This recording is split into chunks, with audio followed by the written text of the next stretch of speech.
and open courtyard. Yeah, roger. I just estimated. Radicalisation is what, post 9/11, we've come to call the process of becoming a terrorist. But despite extensive research in terrorism studies, we actually still can't predict who will be a security threat before they actually become so.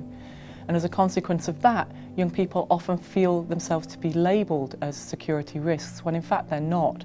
And that can end in a cycle of alienation and anger, which can actually encourage radicalisation. You feel that Muslims are under suspicion. The security police are totally focused on Muslims, even if it was a white nationalist who committed the worst terror attack in Norway. When we as researchers do interviews with young people, we hear echoes of what you might call world events. And we also get a glimpse of the burden of suspicion, negativity and discrimination that young Muslims experience in their daily lives. Lately, I've felt more and more like a stranger in my own country. The more I've become engaged in what's happening, the more I've felt like a stranger and not welcome.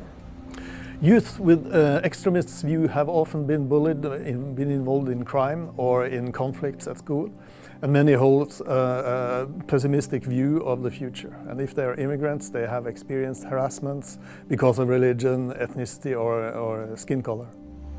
Me and a friend were attacked by a group of immigrant kids. It was completely unprovoked. That experience did something to me. We both joined a right-wing group. So DARE's a research project which sees young people expressing radical views as neither victims nor as perpetrators of radicalisation, but as engaged, reflexive, often passionate social actors who seek information that they can trust as they navigate a world that is actually infused with calls to radicalisation. The key objective of our research project is to understand the social and the psychological processes leading to radicalisation and to develop some practical tools to increase resilience of individuals and communities to radicalisation. The Imam often warns us about violent ideologies. Then I get home and I read about 11 Afghan children killed in a drone attack. Then you do not give a shit about what the Imam said. So in DARE we're approaching radicalisation differently. We want to observe how young people encounter those who have radical views and what their responses are to them.